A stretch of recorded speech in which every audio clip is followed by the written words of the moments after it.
This week, we heard devastating news out of Israel among the hostages or the remains of who came back. And I know many of us have seen this face on the wall of this synagogue for over a year. Kfir, who was 9 months when he was taken, was probably not much older than that when he was murdered. His remains, sister's remains, were recovered. What got me when I was thinking about this was that he was so young he didn't even have a dental record. So they had to do other ways and other scientific forensic things to be sure that they identified the correct child. This war has lasted over 500 days. 500 days of pain and of uncertainty. And when we are experiencing grief that most of us have not ever experienced in our life, I'm sure that part of us, just a little bit, if we were to be totally honest, would say, we need to have some revenge. We might even cite eye for an eye, tooth for tooth, as this very phrase appears in the Parsha this week, Parsha Mishpatim. But I want us to look a little bit more deeply at the concept eye for eye, because first of all, if we did that, we'd all be toothless and one-eyed people going around, which may not be very good. But beyond that, the rabbis really struggled and wrestled with the significance, with the meaning of the verse. In 1903, the Jews of Kishinev faced a horrific pogrom. Over a period of 3 days, 49 Jews were murdered, 92 were injured, women were raped. Homes and shops were destroyed. And just the name left a ringing in the hearts of the Jewish world of extreme suffering for years after. The great poem Chaim Nachman Bialik went to Kishinev to report what happened. He wrote in response 2 different poems.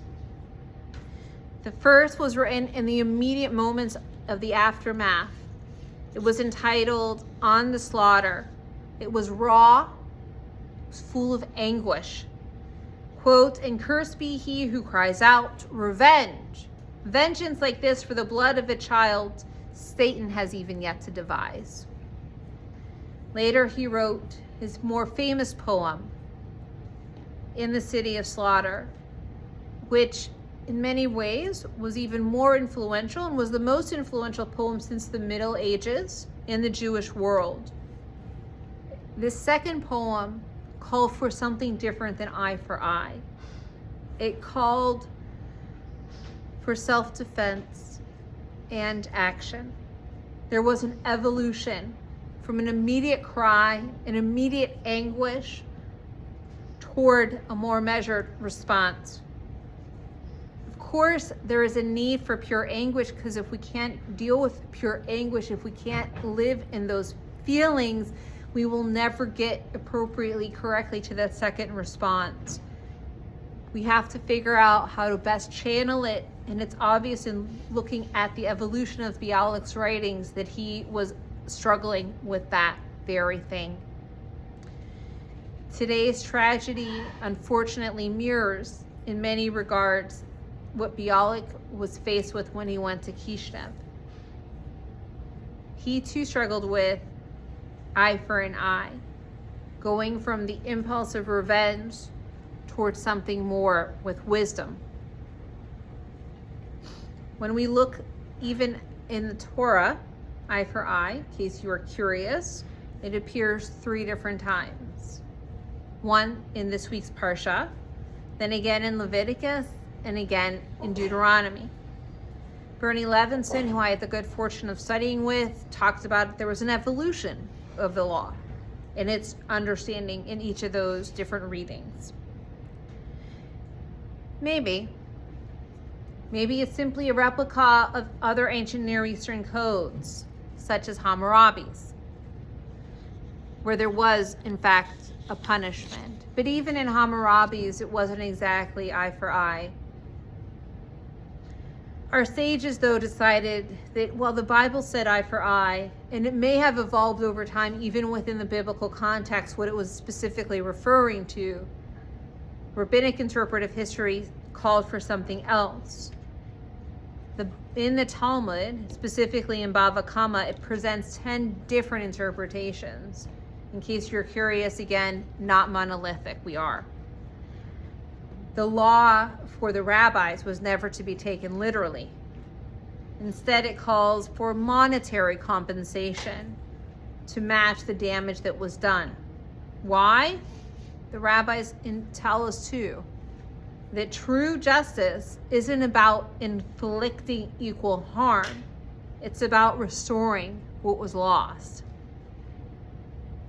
Even though the truth is, when I think about kfir, there is no restoration for what was lost.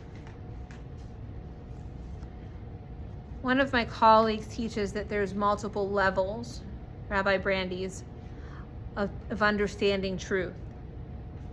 There's a plain meaning that might suggest, and his, by the way, understanding and study is of eye for an eye, of retaliation, physical engagement of retaliation. Historically, such punishments did exist, and if we look in Saudi Arabia, they still do. But the rabbis discovered a deeper truth, that justice serves life, not death. That punishment should restore, not destroy. They weren't weakened by the law, they were revealing the law's higher purpose. This interpretation became normative. It became possible for us to look at opportunities, at options. It acknowledged that matching injury for injury, again, not such a great idea. Right now, I think many of us feel the pain and anguish that reside within Bialik's first poem. For Kfir, who should have today been taking his first steps, our hearts are shattered, especially for his family. Our tradition, our Torah calls us to move beyond our first reaction, not to suppress our pain again. We must fully feel it, but we have to channel it toward something higher. Our ancestors transformed eye for eye from revenge to restoration, and we are called to transform our anguish into faith and hope for a better future. Of course, it's not easy. Today, all the more so, we experience doubt, fear, anguish, not just about what's happening in Israel, but in general, as we wonder if we're walking into darkness or not.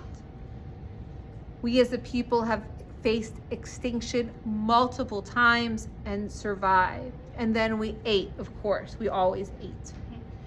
The rabbis who interpreted eye for eye as a monetary compensation didn't weaken justice, they strengthened the entire concept of it.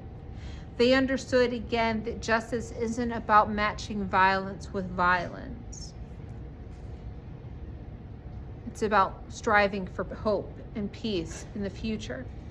As we mourn Ariel and Kfir, as we hold their families in our hearts, let's honor their memory not with calls for vengeance, but with a commitment to rebuilding a better world.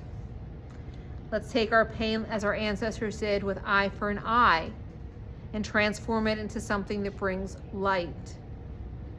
May their memories be a blessing for all of us. May we find strength to keep faith in tomorrow, even in our darkest hours and our deepest moments of fear and doubt. As together we say,